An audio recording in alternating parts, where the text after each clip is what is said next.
Quarta aula, Excel básico para iniciantes. Selecionei 7 questões para verificarmos e aprendermos um pouco mais sobre Excel básico. E acredito que após essas 7 questões respondidas, já é o primeiro passo para você conseguir estar aprendendo um pouco além do básico, já passando para o intermediário. Então, somando as 4 aulas, mais essa última aula, já é possível você entender um pouquinho mais com essa gama de informações que a gente vem apresentando ao longo do curso. Vamos para a primeira questão. Como se define o formato de data para um grupo de células? O formato de data para um grupo de células, no caso, seria apenas uma configuração de formatação entre várias que existem. Eu selecionei aqui essas algumas células para podermos ver como funciona. Faço o mesmo. Selecione essas células e clique com o botão direito. Clicando com o botão direito, você vai estar abrindo as opções que você tem quando você seleciona uma célula ou qualquer outra opção. E ao final dessa janela, você vai ter a opção Formatar Células. Clicando nela, você vai ter essa janela com todas as opções em várias abas. Falaremos sobre isso na última questão. E aqui você tem várias configurações para sua célula. No caso, a primeira questão aborda o formato de data. Você poderia estar definindo várias formatações da sua célula. Então, a opção para você estar formatando a data da sua célula, no caso, formatar a informação da sua célula como um padrão de data, seria escolhendo data e definindo alguma das opções que estariam ali. Quaisquer informações que você selecione, se você selecione e você insira, seguirá um padrão de data. Colocando uma informação como essa, do 12 de 2012, não inserimos a informação 2012, que seria o 20, em relação ao tempo de ano 12. Mas o próprio Excel inseriu a formatação que já estava pré-definida como formatação de célula. Então você pode alterar essa informação com todas essas opções que você tem aqui na formatação de data. Poderíamos escolher apenas o mês e o ano, por exemplo, dezembro de 2012. Observe que aqui você tem a informação completa, porém aqui na célula, de acordo com a formatação escolhida. Próxima questão: como se define a área de impressão da planilha? A área de impressão da planilha, no caso, se referindo a um local que você tem a necessidade de realizar uma impressão. Por exemplo, se eu precisasse realizar a impressão de todas essas questões, eu selecionaria elas. No caso, para você executar dessa mesma forma de seleção de células como eu realizei, seria um atalho que eu utilizei com o Shift, que é o botão que é uma seta para cima. Provavelmente no seu teclado deve ser dessa forma também. Você tem esse botão em ambos os lados do teclado.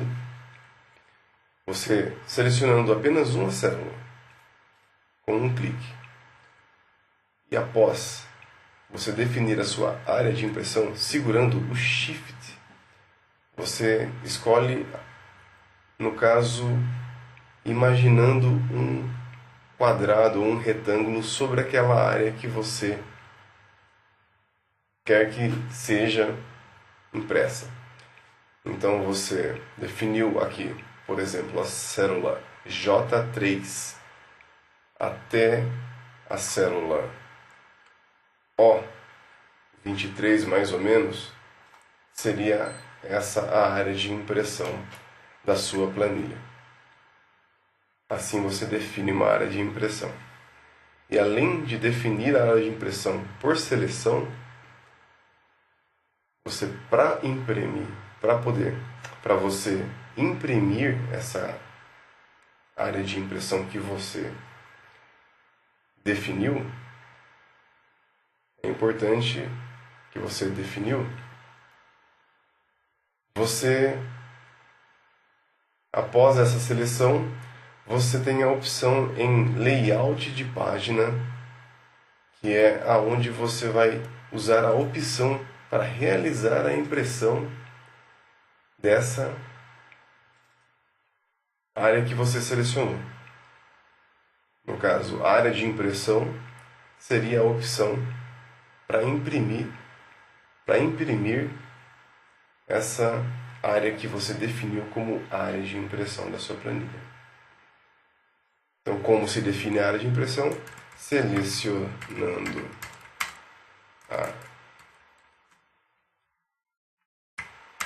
o local desejado e selecionando layout de página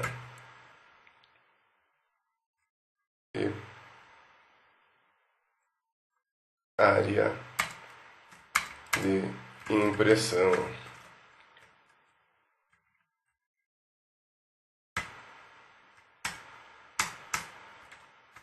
Questão respondida. A próxima questão: qual o processo para classificar as informações de uma planilha?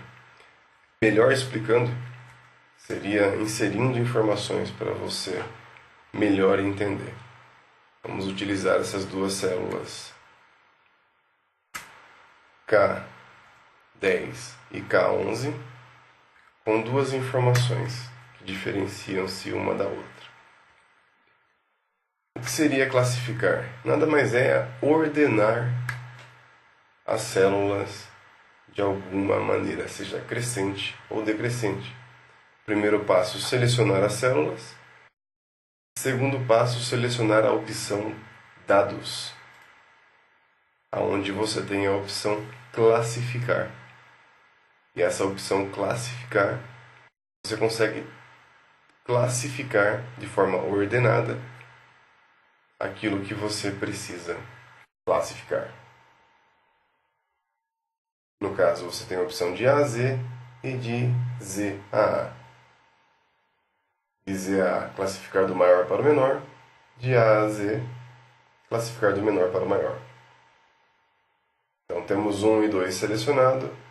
No caso, elas já estão classificadas de A a Z, para classificar de Z a A de forma decrescente. É só selecionar a opção que automaticamente você vai ter a opção de classificar dessa forma. Ainda antes, o Excel ele te proporciona a opção de escolher a seleção. Se você quer expandir a seleção pelo Excel ou se você deseja apenas continuar com a seleção atual. Temos a terceira questão respondida. Próxima questão: como podemos nomear células no Excel? Nomear células é interessante para você verificar e definir pontos específicos da sua planilha, para então entender ou localizar aonde está determinada célula. Por exemplo, temos aqui a célula J12. A célula J12 na interseção da célula. Então, na interseção de linha e coluna, temos a célula J12, cujo nome dela se origina de acordo com essa interseção. Já para você nomear essa célula de outra forma, como ela já se nomeia através das interseções, você pode usar a opção no canto esquerdo superior da planilha e renomear essa célula de acordo com o que você tem a necessidade que ela seja. Por exemplo, renomeando essa célula para 4, sendo a nossa questão número 4. Então temos aqui a nossa célula nomeada. Questão respondida.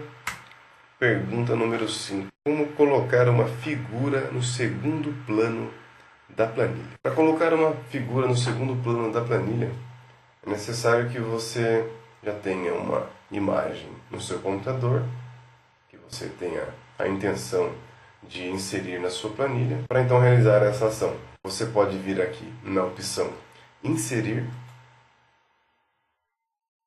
e utilizar a opção Imagens.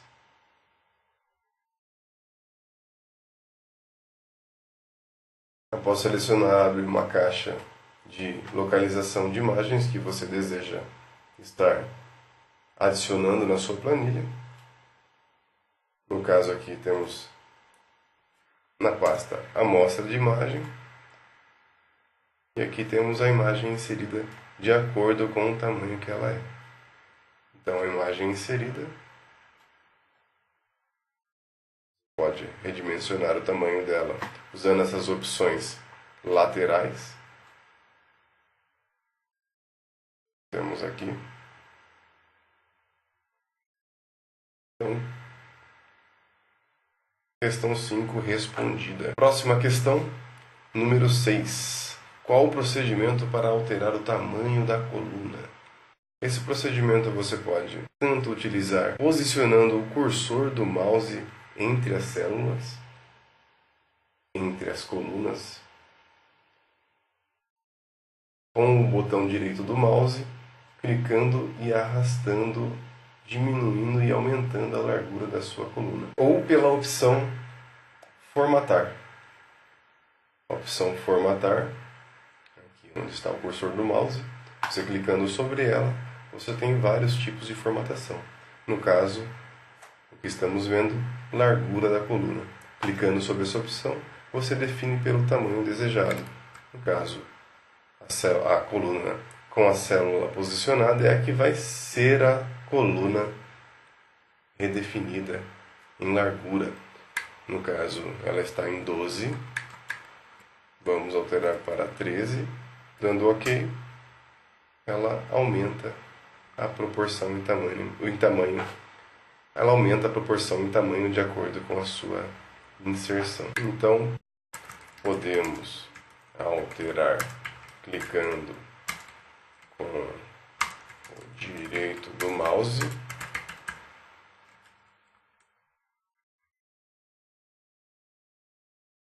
Sobre entre as colunas.